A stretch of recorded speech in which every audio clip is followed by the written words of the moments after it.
Saludos amigos y muy buenas tardes. Con ustedes una semana más para llevarles estos 15 minutos para su salud.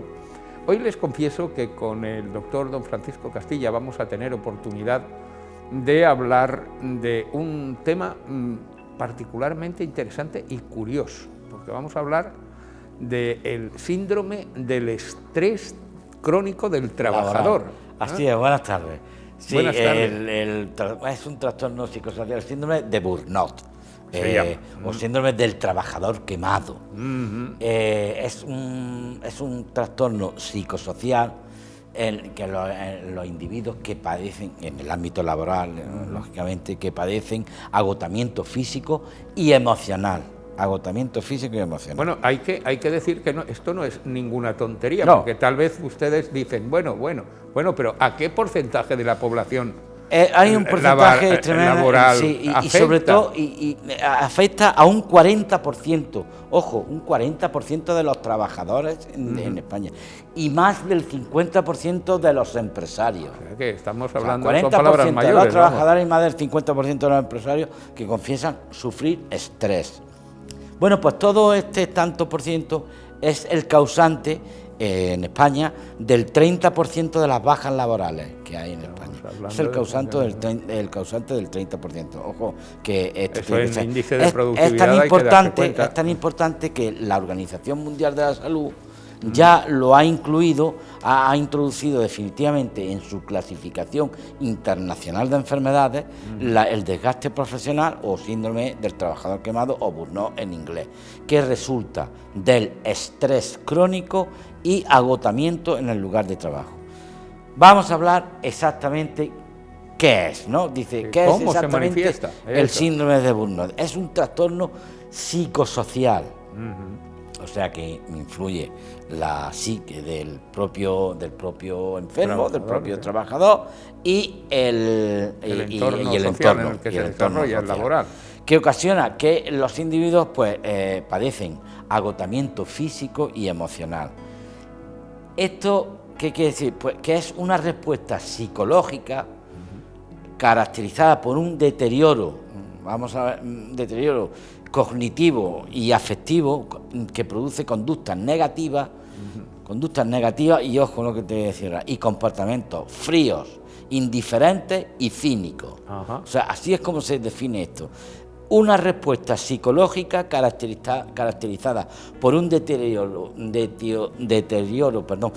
cognitivo-afectivo que produce conductas negativas y comportamientos fríos, indiferentes y cínicos. Malo para el paciente, pero malo también para sus compañeros de trabajo. Claro. Y además una reducción notable, me imagino, de la propia productividad del trabajador. Los individuos que lo padecen dejan de ser productivos en su trabajo y pierden la ilusión por el mismo.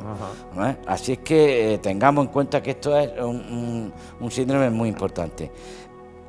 ¿Esto cómo se presenta? De pronto, pues no, esto tiene yo me imagino que debe ser una cosa alarmada que va avanzando. Efectivamente. Primero, las etapas por las que se llega a ser un trabajador quemado, entre comillas, son alta energía aspiracional. ¿Esto qué quiere decir? El trabajador suele tener grandes aspiraciones en su vida profesional. Claro. Pues bueno, pues tiende a escalar posiciones rápidamente, ascender, y es inconformista. Valorado, sí, todo eso lo tiene. Esa es la primera etapa. Expectativas no cumplidas. La segunda etapa. Estas aspiraciones empiezan a verse frustradas. Y cuando estas expectativas no se cumplen. Claro, pone muy alto el listón, ve que no llega y ya empieza la frustración. Claro. La frustración. Luego, los problemas emocionales. Cuando ya dice los problemas emocionales. Esta situación provoque que se genere una sensación de tristeza. Claro. La frustración te lleva a una sensación de tristeza. Claro. Y esto provoca otros problemas emocionales. Y entonces, poco a poco, los problemas emocionales afectan al estado del trabajador. Que cada vez tiene menos ilusión por ser productivo o por realizar su trabajo. Esto genera ya la frustración y la desesperación. Claro. y la desesperación. Y la última etapa de esto es el colapso físico y mental. Tanto el cuerpo como la mente dicen basta, y es lo que se conoce como el síndrome de burnout.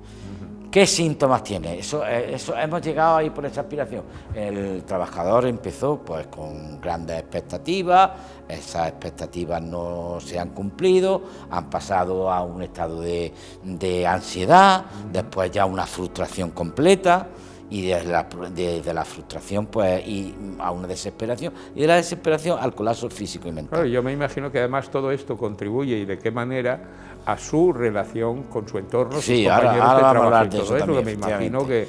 Los síntomas que se presentan en el propio paciente son un agotamiento emocional.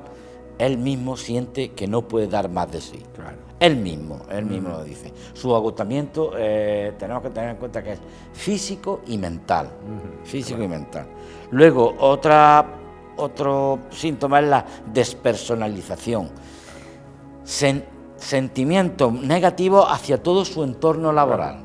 A eso me refería, claro, lógico. Primero empieza por él, pero ese sí, es echar la culpa, no, mira claro, cómo ha ascendido, porque laboral, se pelota, mira el otro, mira, claro. Y luego también llega a una baja realización personal, es decir, un sentimiento de insatisfacción ante sus resultados, con tendencia a evaluarse a él mismo negativamente. O sea que primero tenemos el agotamiento emocional, que podemos decir lo que es el propio trabajador, el que dice que no puede dar más de sí. Después tenemos la despersonalización, se aísla sentimientos negativos hacia todo su entorno, y luego ya la baja estimación personal y todo lo que dependa de él es con sentimientos negativos. Entonces, ¿cómo se manifiesta? Pues esto puede manifestarse en el ámbito laboral. Hay un sentimiento de no valer para el puesto de desempeñado, y una falta de comunicación. O sea, yo no valgo, me encierro en mí mismo y no sirvo para esto, y ya está. Eso es una de las manifestaciones. Luego, conductuales, ¿qué hago? Lo primero que va asentismo laboral. Asentismo laboral. Conductas violentas, incluso, y abuso de tóxicos. O sea, todo esto lleva al abuso de droga, abuso de alcohol, la realidad como me evado, pues utilizo, efectivamente, pues, entonces todo eso tenemos que... Y luego pues hay síntomas psicosomáticos que por ejemplo, el dolor de cabeza, el insomnio, malestar general, la fatiga, en fin, todas esas cosas nos influyen y nos van haciendo también que tengamos problemas físicos como estos que decimos, los psicosomáticos, ¿no? Entonces, es un largo proceso en el ámbito laboral que debemos de ir dándonos cuenta. Ya hemos dicho más o menos la evolución de este proceso, cómo empieza, y tenemos que intentar prevenirlo. ¿Se puede prevenir? Pues sí. Se puede prevenir, hay en 3 grandes niveles, pero también quiero decir que aquí influye mucho nuestra propia decisión de querer resolverlo, o sea, todo eso, que también influye mucho a nosotros, no que no lo resuelvan, sino nosotros tenemos que intentar... Frente al problema, nuestra actitud es determinante. Por supuesto, habrá una ayuda por parte del facultativo que le corresponda, por parte de la empresa, por parte de los demás trabajadores, lo que sea, pero uno mismo es el que tiene tiene que echarse hacia adelante y decir, de aquí, de esto hay que salir, porque o bien cambiando de trabajo, o si se puede, claro, porque o bien intentando solucionarlo. Se puede actuar a 3 niveles. Al nivel organizativo, hay que identificar y evaluar los riesgos y, por tanto, modificando aquellas condiciones que propician la aparición de este síndrome. Claro, todo esto se puede hacer en las primeras etapas del problema. Efectivamente, sí. Cuando todavía uno está en condiciones de, bueno, ¿qué me pasa? Esto hay que quitar. Tengo que apartar de esta actividad porque la otra a lo mejor, y aquí yo no voy a poder relacionarme. Entonces, luego también hay que, a nivel interpersonal, fortaleciendo los vínculos con los compañeros de trabajo. Eso es clave, yo creo. Creando un clima óptimo de trabajo y promoviendo el trabajo en equipo. Esto aquí ya interviene también la El empresa entorno, y el entorno propio. laboral, entorno laboral. Y luego a nivel individual, pues a nivel individual, pues intentando forzarnos nosotros mismos, incorporarnos a ese grupo de trabajo, a esa forma de trabajo.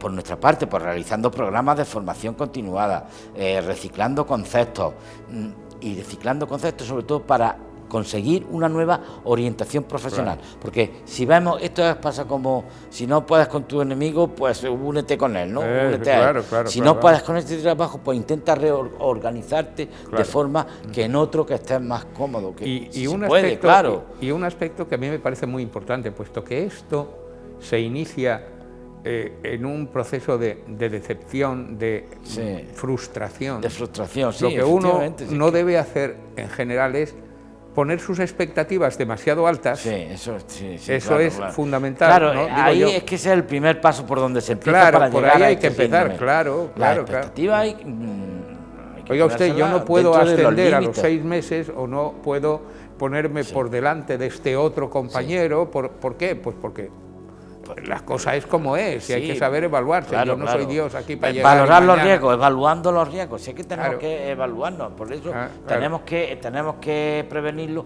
evaluando nuestros riesgos. Y si nosotros sabemos que nos va a ser muy difícil o imposible llegar hasta un cierto nivel, bueno, pero es que intermedio se puede conseguir, puede estar bien, claro. Y entonces no tienes por qué quemarte. Claro, Sobre todo es muy importante no llegar al tema de la frustración, de la desesperación y del bloqueo total. Claro. Eso es lo que no y se hemos puede, hablado no de se un puede tema llegar. que a mí me ha sorprendido en el comienzo cuando usted citaba el alto porcentaje de profesionales que están así, ¿no?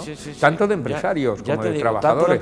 En trabajadores un 40%, que es un tanto por ciento muy alto. De toda la población laboral, un 40%. Tremendo.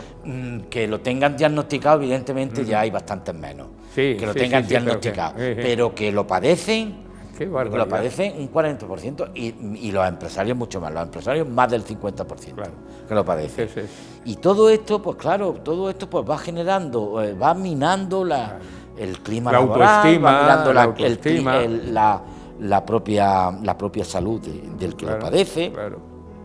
Ya los cambios psicosomáticos, eso que hemos dicho, ya empieza a padecer cefaleas que no saben por qué vienen. No poder dormir, etcétera. No poder dormir, la fatiga, en fin, todas esas cosas que merman mucho la calidad de vida, la calidad de vida, y la destroza, y entonces luego y ya lo más peligroso es caer en un efecto de los tóxicos, en el abuso de tóxicos. Beber porque me quiero olvidar del problema, pues ahora me tomo la copa, me siento mejor, o me fumo un tal, claro. Entonces todo eso tenemos que prevenirlo y ver que se da, sobre todo, ojo que esto es en el ámbito laboral, y que veamos que tanto el trabajador como el entorno laboral, el empresario, los demás trabajadores, en fin, todo el entorno, que se den cuenta de que puedan identificar este problema y se puede prevenir. Se puede